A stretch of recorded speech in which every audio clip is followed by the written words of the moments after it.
Oats ആഡയുടെ മെത്തേഡാണ് ഞാൻ കാണിക്കാൻ പോകുന്നത്. അപ്പോൾ ഇത് ഓട്സ് ഈ ഗ്ലാസ്സിൽ 2 ഗ്ലാസ്സാണ് ഞാൻ ഓട്സ് എടുത്തത്. ഓട്സ് എടുത്തിട്ട് കുറച്ച് വറുത്ത് വെച്ചിട്ടുണ്ട്. അതിൻ്റെ മണം പോകുന്ന മാതിരി വറുത്തിട്ട് ഇങ്ങനെ വെച്ചിട്ടുണ്ട്. എന്നിട്ട് ഇത് കുറച്ച് കണക്കാനാക്കണം. അതുകൂടാതെ ഇതിൻ്റെ അകത്ത് ഈ ചാമരി ഒരു 1/2 ഗ്ലാസ് എടുത്തു. ഇതിൽ ഒരു 1/2 ഗ്ലാസ് ചാമരി എടുത്തു. പിന്നെ കുറച്ച് ജവ്വരി, കുറച്ച് ബദാം ഇട്ടിട്ടുണ്ട്. ഇതൊക്കെ എൻ്റെ തന്നെയാണ് ചോയ്സ്. അപ്പോൾ നമ്മൾ എത്ര പേർക്ക് ഉണ്ടാക്കുന്നതെന്നുള്ളതിന് അനുസരിച്ച് നമ്മളിങ്ങനെ ഒരു അളവ് എടുത്താൽ മതി. അപ്പോൾ ചവ്വരിയും പിന്നെ ബദാമും ഈ ചാമരി 1/2. ചവ്വരി വന്നിട്ട് ഞാൻ ഒരു 2 ടേബിൾ സ്പൂൺ ഇട്ടിട്ടുണ്ടാവും. പിന്നെ ബദാം ഇത്രയും. ബദാം ഇല്ലെങ്കിൽ അത് ഇടണമെന്നില്ല, കുറച്ച് ഹെൽത്തി ആയതുകൊണ്ട് ഞാൻ വെച്ച് ഇതിൽ ആഡ് ചെയ്യാമെന്ന്. അതുകൂടാതെ കടലപ്പരിപ്പ് ഇതിൽ 3/4 കപ്പ് എടുത്തു, 3/4 ഗ്ലാസ് എടുത്തു.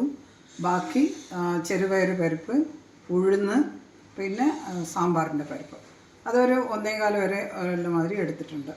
ഇനി ഇതിൻ്റെ കൂടെ കുറച്ച് അരയ്ക്കുന്ന സമയത്ത് കുറച്ച് പൊട്ടുകടല ചേർത്ത്. പൊട്ടുകടല കുതിരേണ്ട ആവശ്യമില്ല, പൊട്ടുകടല ഉണ്ടെങ്കിൽ അതും ചേർത്താം. ഇതെല്ലാം ഹെൽത്തി ആയതുകൊണ്ട്. പിന്നെ മുതിര ഉണ്ടെങ്കിൽ ഞാൻ അതും സോക്ക് ചെയ്തിട്ടാണ് ഈ അടയുടെ കൂടെ അരയ്ക്കാറ്.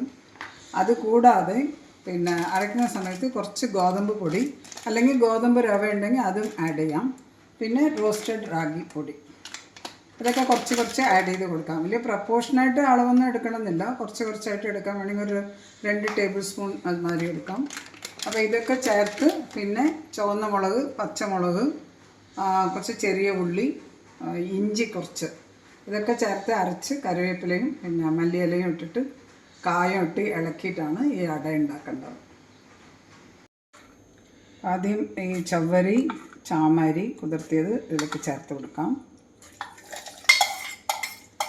അധികം അറിഞ്ഞിട്ടില്ലെങ്കിലാണ് നല്ല ടേസ്റ്റ് ഉണ്ടാവും, പരിപ്പൊക്കെ അരയ്ക്കുമ്പോഴും എല്ലാം. ഇനി ഇതിൻ്റെ അകത്തേക്ക് കുറച്ച് ഇഞ്ചി കഷ്ണം മുറിച്ചിട്ടിട്ടുണ്ട്. പിന്നെ ആവശ്യത്തിനുള്ള എരിവ്, ഇതിപ്പോൾ എൻ്റെ കണക്കിനുള്ള എരിവാണ് ഞാൻ ഇത്ര മുളക് എടുത്തിരിക്കുന്നത്.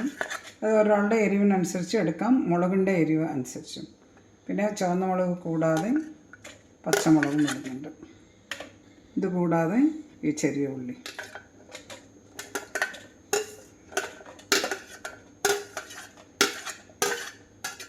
പിന്നെ ജസ്റ്റ് ഒരു തിരി മാത്രം തിരിച്ചതിന് ശേഷം ഇതിലേക്ക് തന്നെ ഓട്സ് ഇട്ട് കൊടുക്കുക. അപ്പോൾ ഇതൊക്കെ ഇട്ടിട്ട് ഇതാ ഇങ്ങനെ അരച്ചിട്ടുണ്ട്. അത്ര അറിഞ്ഞിട്ടില്ല മുളകൊന്നും. ഇതിൻ്റെ കൂടെ ഇനി ഓട്സും കൂടി ഇട്ടിട്ട് ഒരു കറക്കിയെടുക്കാം.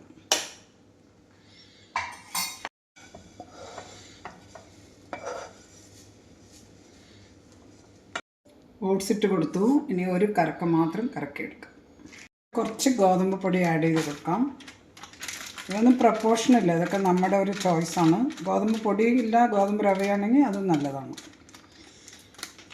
അടുത്തത് റാഗി പൗഡർ കുറച്ച്.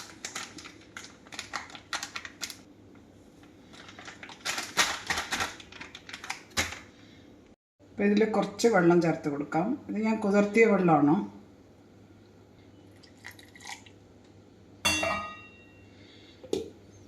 എന്നിട്ട് പിന്നെ ഒരു കറക്കം മാത്രമേ കറങ്ങൂ. അധികം അരച്ച് പോയാൽ ഒരു ദോശ മാതിരി ആവും, ഒരു അടയുടെ ഒരു ഇത് കിട്ടില്ല. അതിന് വേണ്ടിയിട്ടാണ് കുറച്ചായിട്ട് കറക്കി കൊടുക്കുന്നത്.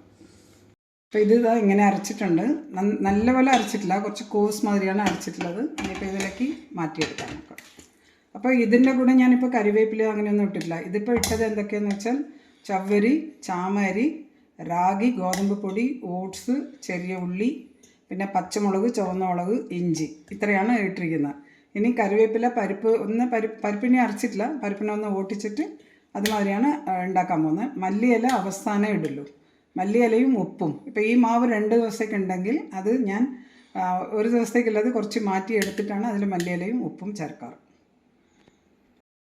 ഇതിലെന്തൊക്കെ ഇട്ടിരിക്കുന്നത് വെച്ചാൽ കടലപ്പരിപ്പ്, സാമ്പാറിൻ്റെ പരിപ്പ്, തോരൻ പരിപ്പ്, കുറച്ച് ചെറുപയർ പരിപ്പ്, പിന്നെ കുറച്ച് ഉഴുന്ന്, ഇതൊക്കെയാണ് ഇതിൽ ചേർത്തിട്ടുള്ളത്.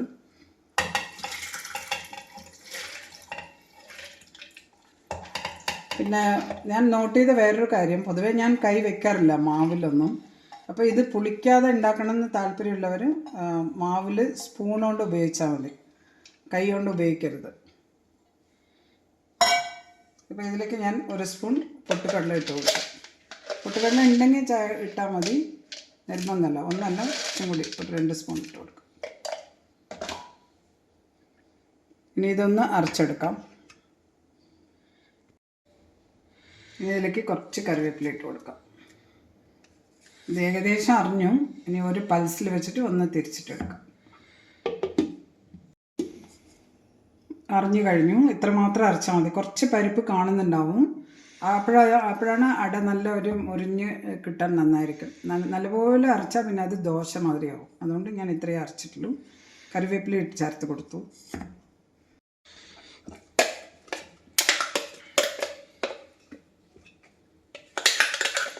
ഇതിപ്പം ഞാൻ 2 ദിവസത്തേക്ക് അരച്ച് വെച്ചത് പിന്നെ എടുത്തിട്ട് ആവശ്യത്തിന് മാത്രം എടുക്കാമല്ലോ എന്ന് വിചാരിച്ചിട്ട്.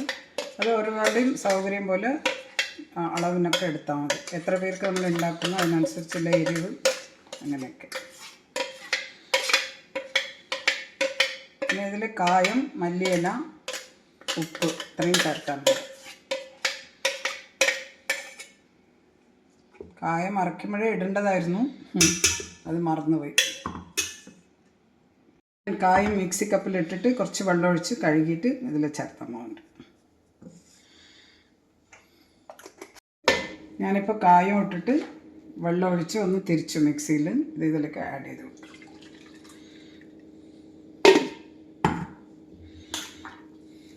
ഇത് അരച്ചതും നമ്മൾ അപ്പം തന്നെ ഫ്രിഡ്ജിൽ വെക്കണം, അല്ലെങ്കിൽ ഉണ്ടാക്കുന്നതിന് മുമ്പ് അരച്ചിട്ടും എടുക്കാം. ഇതിപ്പോൾ ഞാൻ സാധാരണ എന്തെങ്കിലും പുറത്തൊക്കെ പോകണമെന്നുണ്ട്, രാത്രി ഡിന്നറിന് വീട്ടിൽ വരില്ലെന്ന് വെച്ചാൽ കുറച്ച് നേരത്തെ അരച്ചിട്ട് വെക്കുന്നതാണത്. കൈയിട്ടൂടാ, കൈയിട്ട വേഗം പുളി മണം വരും. പുളിക്കാതെ ഉണ്ടാക്കേണ്ട സാധനമാണ് ഇത്. നല്ല ഹെൽത്തി അടയാണ്. ഇത് കൂടാതെ അരി ചേർത്തിട്ടുള്ള ഒരു അടയുണ്ട് എൻ്റെ ചാനലിന്. അപ്പോൾ ഇത് വെള്ളം ആവശ്യത്തിനില്ല, നമ്മൾ ഉണ്ടാക്കുമ്പോൾ ആവശ്യത്തിന് വെള്ളം ചേർത്ത് കൊടുക്കാം. അപ്പം ഞാൻ കുറച്ച് മാവ് എടുത്തിട്ട് മല്ലിയില അരിഞ്ഞിട്ട് ഇട്ടിട്ടുണ്ട്. കായമെല്ലാം ഓൾറെഡി ചേർത്തി, കുറച്ച് ഉപ്പും ചേർത്ത്. ഇനിയിപ്പോൾ ഇത് ഉണ്ടാക്കാം.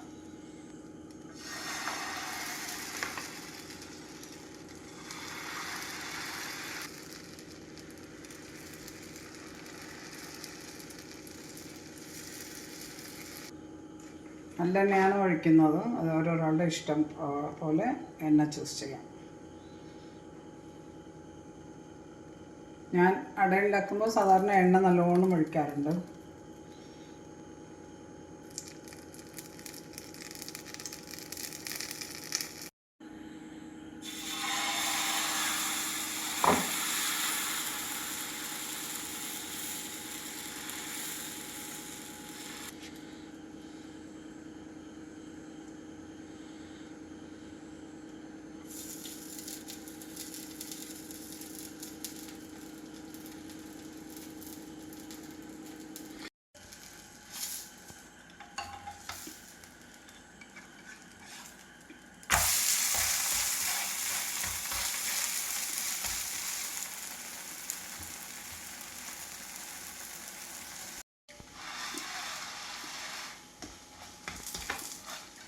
അങ്ങനെ ഓട്സ് അട ഉണ്ടാക്കി.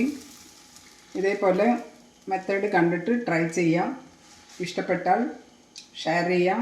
ചാനൽ ആദ്യമായിട്ട് കാണുന്നുണ്ടെങ്കിൽ സബ്സ്ക്രൈബ് ചെയ്യാം. പിന്നെ ഇത് വളരെ ഹെൽത്തി അടയാണ്. എല്ലാം നമുക്ക് ഇതിലുള്ള ഇൻഗ്രീഡിയൻസ് ഒക്കെ വളരെ ഹെൽത്തി ആയിട്ടുള്ളതാണ്. അതുകൊണ്ട് എന്തായാലും ട്രൈ ചെയ്യണം. Thank you.